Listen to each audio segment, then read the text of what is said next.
Bill Castle bought the novel, and he wanted to direct it. And I read it, and I said, I'll buy it today, but you can't direct it. If I can't direct it, I'm not going to do it. I said, okay, you have a 3-year exclusive contract here. You'll hold it and never get the picture made. Bill Castle was a wonderful man. His problem was he made the cheapest horror movies you could make, and he was a great flacker. I mean, the publicity things that he did, the way he got people interested with vibrating seats and feelies, and, you know, it was all this cheap stuff that he did, but he was great. He was charming, funny, and he made a lot of money doing it. He produced the picture, and then we went out to look for a director, but I always wanted to do something with Roman. I saw Cul-de-sac, and he had just come in. He had done The Vampire Killers, which was not a successful film, but there were things in it that were extraordinary. And Roman thought he wasn't interested in doing it. He was looking to do a ski picture. Bob Evans knew that I was a ski fanatic, and I would be attracted by a ski project. And he also said, and I have these galleys here. It was a bunch of yellow book galleys. He says, I want you to read this also. The skiing picture we were going to do at one point was Downhill Racer. He wanted to do a ski picture, so I have this, but I have this too. Can you read the galleys first? I say, well, I wanted, I thought you wanted me to do the ski film. And he says, yes, but this is something very important, and you may like it. I says, oh, okay. I say, fine, I'll go. And I went to the hotel and started reading the thing. It felt like soap opera, the first few pages. And I thought, is it not a mistake? I continued. And by 4 o'clock in the morning, I was still reading with my eyes burning. And in the morning, I came to the studio. I said, yes. That's a good thing. And he said, well, let's do it. And that's how Rosemary's Baby began. You know what he said? I thought it was a soap opera. That was the best clue he had. And we used it. Rosemary Baby opens like a Doris Day movie. That's the whole point. Oh, oh, God. Yeah. Fireplace works, of course. Right. Oh. Oh, it's a wonderful apartment. I love it. See what she's trying to do? She's trying to get you to lower the rents. Yes. Well, we'd raise it if we were allowed. One of my first requests when I was asked to come to Hollywood to do this film, before any cast, before anything, was Dick Silbert. We talked about someday doing a movie together. That's how I got to do Rosemary's Baby. Dick Silbert's a brilliant, brilliant production designer. I told Bob Evans, can we use Dick Silbert? And I gave him the galleys of the book to read immediately before I even adapted the book. And Dick agreed. And he told me, there is a building you must see, it's the Dakota. And so when we went to New York, there was the first place he showed me. He also showed other buildings. Roman didn't know New York. I spent 35 years in New York. There's not a place in that book that I didn't know what it should be like. Well, the Dakota even had more of a history to it than it has today. It was more eerie then. I don't recall whether Ira Levin had the Dakota in mind when he was writing the novel, but as far as we were concerned, that was our immediate decision. I think it's one of the main characters in the picture. Are you aware that the Bramford had rather an unpleasant reputation around the turn of the century? It's where the Trench sisters conducted their little dietary experiments. Adrian Mercado lived there, too. The Trench sisters were two proper Victorian ladies. They cooked and ate several young children, including a niece. Oh, lovely. Adrian Mercado practiced witchcraft. Rosemary's Baby was the first time that I used the material from another source, as they say in the Academy jargon. I spent 30 days at the beach house with Roman working on that script after his first draft. First he did his draft. His work on the script with Gerard Brock was extraordinary. He's a very good writer. My God.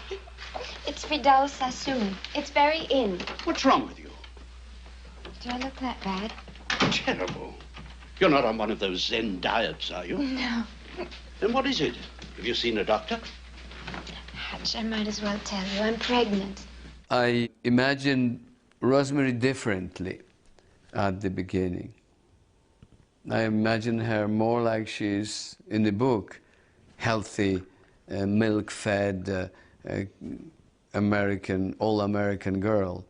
Mia had this very delicate quality, and that's not how I thought of Rosemary when I was adapting the book. He wanted Tuesday Weld, and I wanted Mia Farrow.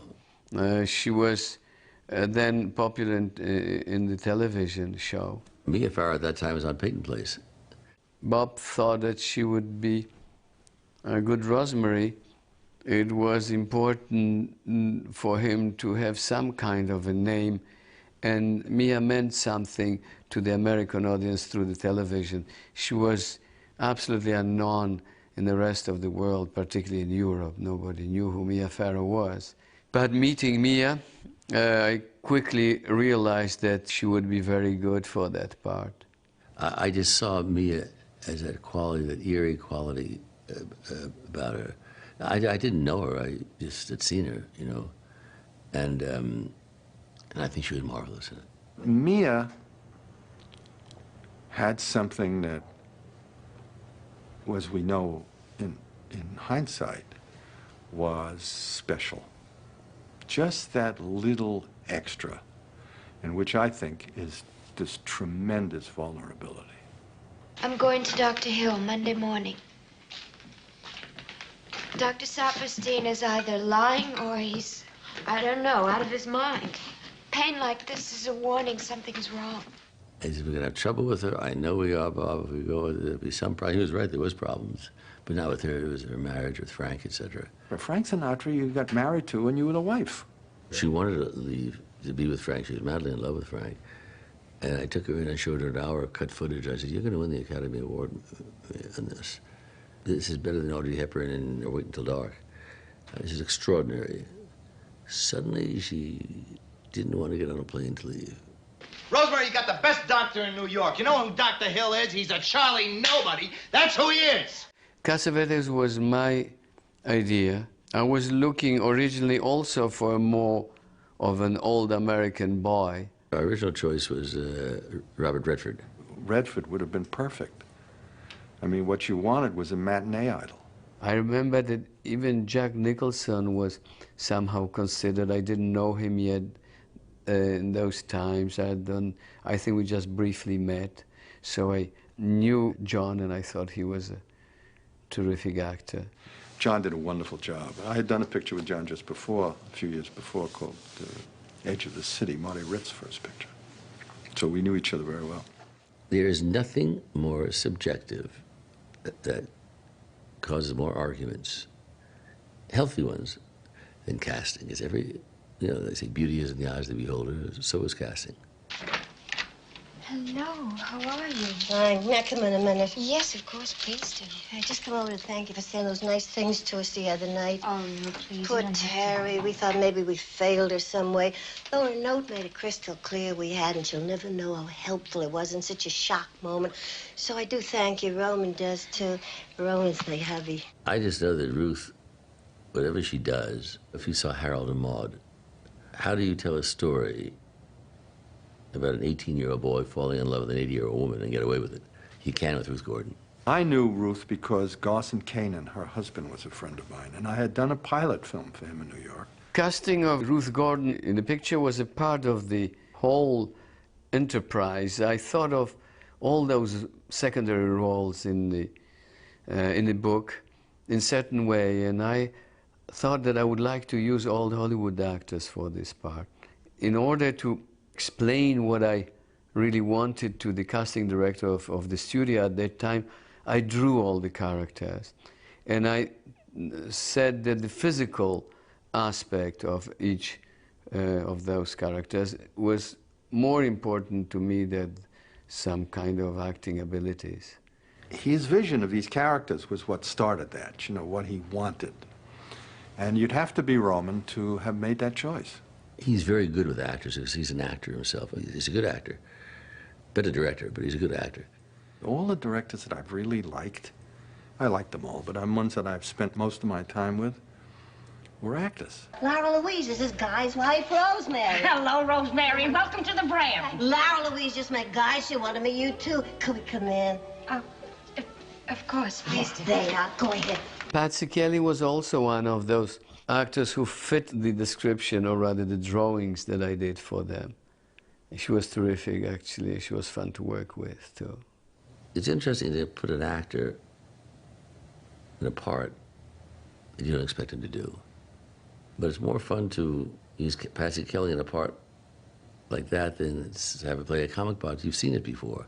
I was maybe 34, which seems young today, but at that time I felt like a total adult, and I was furthermore completely uninhibited and had no problems in directing old Hollywood veterans. I just felt very at ease with them, and it was a tremendously pleasurable experience to work with this bunch. They were terrific. Maybe all this is coincidence, but one thing is for sure. They have a coven and they want my baby. Certainly seems that way. I was afraid you wouldn't believe me. I don't believe in witchcraft, but there are plenty of maniacs and crazy people in this city. Chuck Grodin was tested for The Graduate with Dustin. And there I see this performance of this guy who was terrific. And that's when I said to Roman, you got to meet this guy. I remember Dick Silbert told me about this actor. He says, that's a great New York guy, you should try him. I don't remember whether we made a test. It wasn't a very large part, but he was very good in it. And from then on, he never stopped working. Is this Donald Baumgart? That's right. This is Rosemary Woodhouse. Guy Woodhouse's wife? Oh, yeah. I want to know... My God, you must be a happy little lady these days, huh? Living in the Brom, rows of uniforms. I wanted to know how you are, if there's been any improvement. Well, bless your heart. Tony Curtis, who was a friend, also a friend of Mia's, came on the set once. Mia hasn't seen him yet when I had the idea of using him to play the voice on the telephone. And I asked Tony to do that as a joke. And he went on the other end of the wire and talked to her. And Mia said, I know this voice, but she didn't know who it was. I said, I think now that beside the joke, it was also a good thing for her acting, because it did something to her, the fact that the voice was familiar, and yet she could not guess who was on the other end of the wire. I'm sorry I didn't come along that day he came to visit you. Visit? No. Oh, you mean the day we met for drinks? Huh? Yes, that's what I meant. Right. My favorite scene is at Doctor's Hill, when Dr. Saperstein and Guy come to get her, and when Saperstein slips the pills into his pocket. Come with us quietly, Rosemary. Don't argue or make a scene. Because if you say anything more about witches or witchcraft, we're going to be forced to take you to a mental hospital. Roman is very, very, very clever, technically. He knows more about lenses than cameramen do.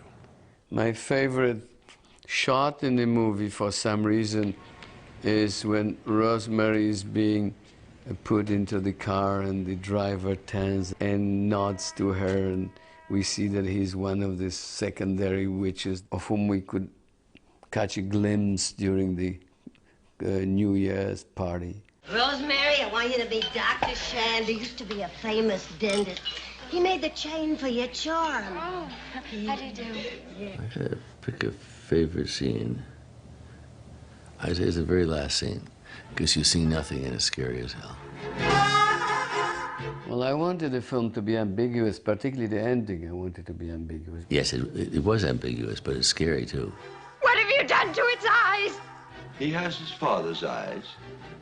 What are you talking about? Guy's eyes are normal. But what really mattered to me is that the audience should not be sure whether she is crazy and imagining all those things that are happening to her as a plot, or that the plot really exists. That means that the viewer could either think that these are real witches, that the child was really begot by a devil, or rather that Rosemarys has some kind of postpartum madness and believes it all to be true. That's why it's the great horror film without any horror in it. And there ain't going to be no baby. In every film, the ending is always the most difficult thing to get. Rocky. He's trying to get me to be his mother. Aren't you his mother? I remember once meeting Otto Preminger on the lot, and he said, "Roman, why do you look so gloom?" I said, behind what? I said, behind schedule. He says, so what? He says, what about the dailies? I say, they love the dailies. So that's your answer. And indeed, I thought of it. The studio really was very excited about the rushes. Those were great years in Hollywood. They were part of the very beginning of the golden age, second golden age of movies. Rosemary's Baby stands alone as being the first of his genre. I knew it was going to be a big hit because it shook people. Now, mind you, this is a picture, call it a horror picture, call it not a horror picture, call it a scare picture, but there are no special effects, there's no screaming thing that's happening, or walls tumbling down, or crocodiles coming out of the walls, or anything like that. It's all in the way he shot it, and it works on every level. It scares the hell out of you.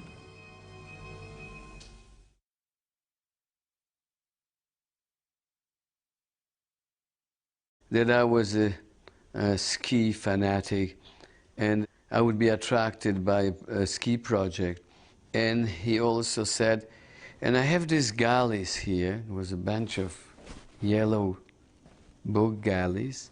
He says, I want you to read this also. The skiing picture we were going to do at one point was Downhill Racer. He wanted to do a ski picture, so I have this.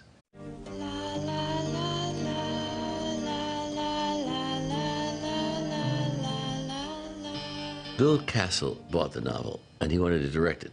And I read it, and I said, I'll buy it today, but you can't direct it. If I can't direct it, I'm not going to do it. So I said, okay, you have a 3-year exclusive contract here, you'll hold it and never get the picture made. Bill Castle was a wonderful man. His problem was he made the cheapest horror movies you could make, and he was a great flacker. I mean, the publicity things that he did, the way he got people interested with vibrating seats and feelies, and, you know, it was all this cheap stuff that he did, but he was great. He was charming, funny, and he made a lot of money doing it. He produced the picture, and then we went out to look for a director, but I always wanted to do something with Roman. I saw a cul-de-sac, and he had just come in, he had done The Vampire Killers, which was not a successful film, but there were things in it that were extraordinary. And Roman thought he wasn't interested in doing it. He was looking to do a ski picture. Bob Evans knew... But I have this too. Can you read the galleys first? I say, well, I wanted... I thought you wanted me to do the ski film. And he says, yes, but this is something very important, and you may like it. I said, okay. I said, fine, I'll go. And I went to the hotel and started reading the thing.